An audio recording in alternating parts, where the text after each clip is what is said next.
Fala pessoal, hoje eu vou mostrar para vocês uma ferramenta de inteligência artificial que está revolucionando a forma como nós podemos programar, que é o Codex. O Codex é uma ferramenta de inteligência artificial desenvolvida pela OpenAI, a mesma do ChatGPT. Só que o Codex é um pouquinho diferente porque ele é focado especificamente em programação.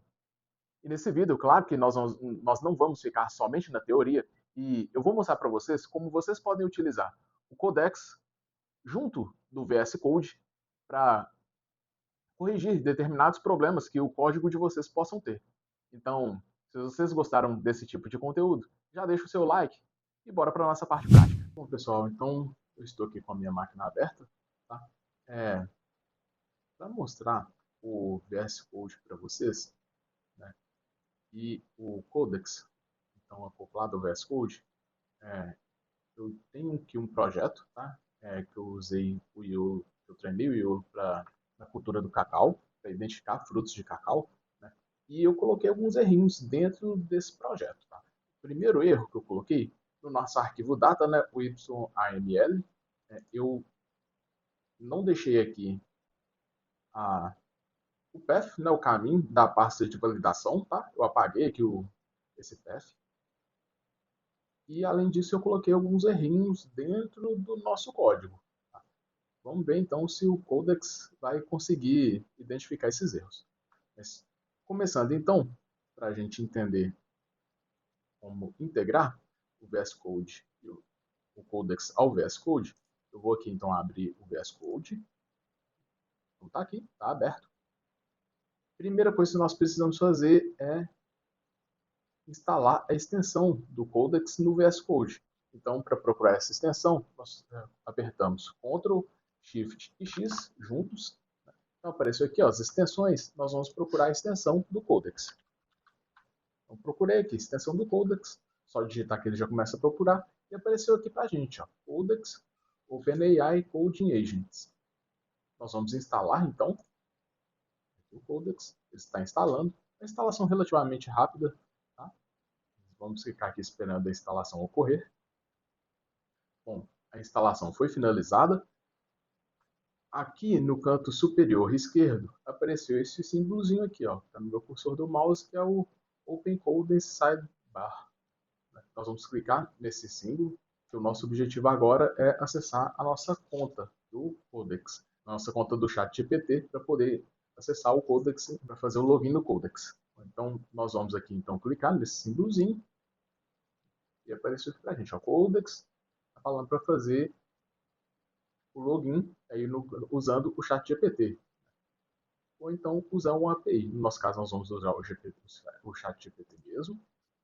Então, abriu aqui no navegador, né? No meu caso, a minha conta está associada ao Google. Então, eu vou clicar aqui, continuar com o Google.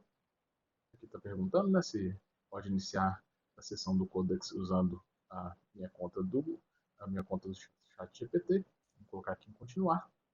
E então nós já conseguimos, né, acessar o Codex no VS Code. Tá? Então, nós está falando aqui, né, que nós podemos fechar essa página. Vamos fechar então. Voltamos para o Codex. Aqui no canto inferior direito apareceu algumas opções. Né? Nós podemos dar next aqui em todas elas. Pronto, finalizamos. E agora nós estamos prontos para poder trabalhar com o Codex usando o VS Code. Agora, o objetivo vai ser importar aquele projeto que eu falei que tinha colocado alguns erros. Né? Para isso, nós vamos vir aqui em File. Nós não podemos abrir o arquivo do Jupyter Notebook não, tá, gente? Nós temos que abrir a pasta inteira. Então, vamos vir aqui em Open Folder. Vou lá, Cacau. É essa pasta aqui. Pronto. Abrir a pasta agora corretamente. Vou abrir o nosso arquivo, que é esse daqui. Então, já estamos com o arquivo aberto. Aqui eu até executei ele para mostrar para anteriormente, né, que está com os erros. Aqui agora, nós vamos pedir o Codex para averiguar esse código.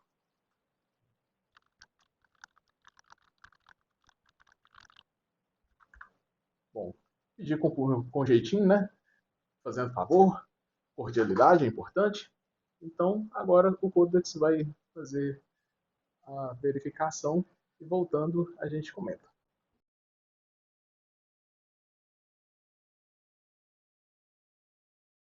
Bom, então vamos lá, né? Ele finalizou aqui a análise para a gente, tá? Ele está relatando aqui os erros que ele encontrou. Primeiro erro, né? Aqui, nessa, quando eu passo o path do diretório, está faltando o U aqui no final. Né? Ele identificou o erro, né? E falou que o certo seria com U, né? Aqui é cacau, né? Tá caca.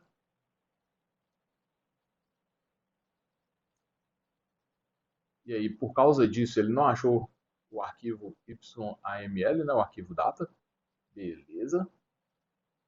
O segundo erro é aqui, quando ele abre o arquivo data, né, ele está falando que tem escrito aqui, né, eu passei o parâmetro y, não tem esse parâmetro, tá? Seria r no lugar. Né? Realmente eu tinha colocado esse erro mesmo. O outro erro que eu coloquei, né, o arquivo data, né, que eu não tinha passado o path do banco de dados de validação, o val, eu tinha deixado vazio. Né? E ele mesmo já colocou aqui para a gente, ó, o, o path do banco de dados de validação. Então, além disso, ele encontrou uns outros errinhos aqui. Não são erros, né? Ele mesmo está falando, né, que não quebra o modelo, mas que seria interessante fazer, mas ele deu a sugestão de fazer diferente. Mas então, todos os erros que eu coloquei, ele encontrou da forma correta, tá? Então, vamos verificar, vamos pedir para corrigir todos esses erros.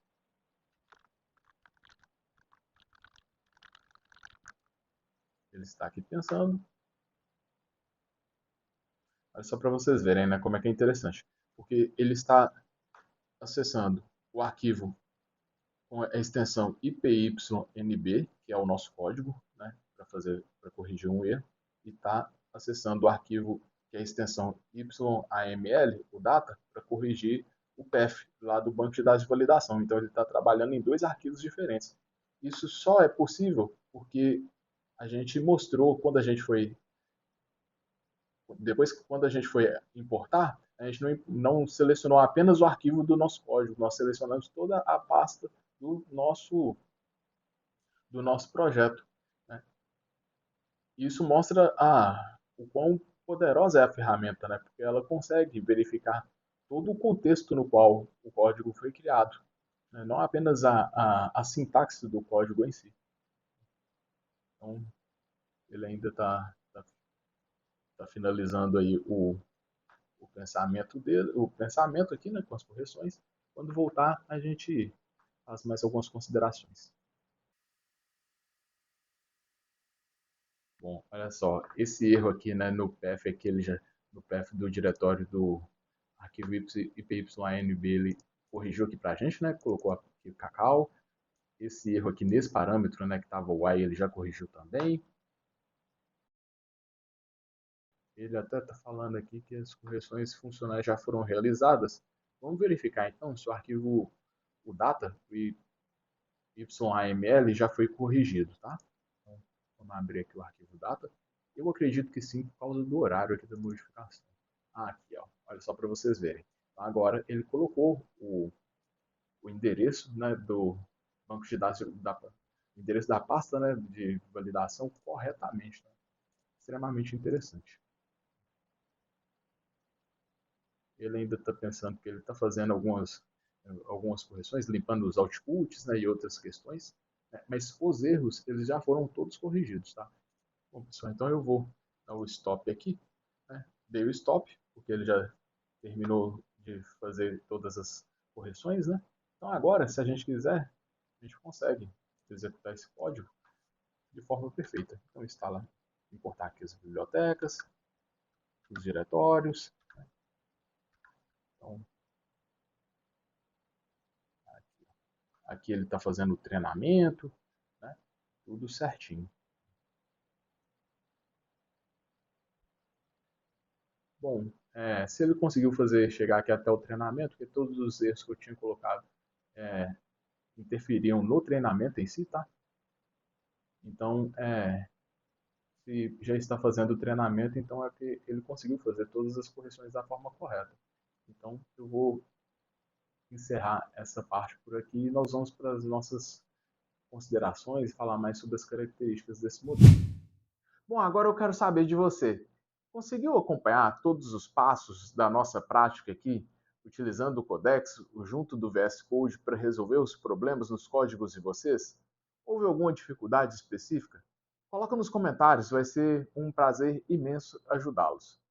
Além do mais, caso vocês tenham alguma sugestão ou alguma dificuldade extra, coloca também nos comentários. Na verdade, a inspiração para fazer este vídeo foi baseada em alguns comentários de alguns inscritos do canal, né, que estavam tendo algumas dificuldades envolvendo diferentes aplicações, né, na nossa série sobre o IOLO, principalmente. Outros colegas trouxeram dificuldades na implementação de projetos envolvendo segmentação. Então, se vocês tiverem alguma dificuldade, além não somente com o Codex, mas outras dificuldades, pode deixar nos comentários. Quem sabe nós podemos montar um vídeo especificamente para resolver o seu problema. Bom, então, eu agradeço muito a todos os colegas que comentaram e tornaram esse vídeo possível, tá? Muito obrigado mesmo. E se esse vídeo te ajudou de alguma forma, se inscreva no canal.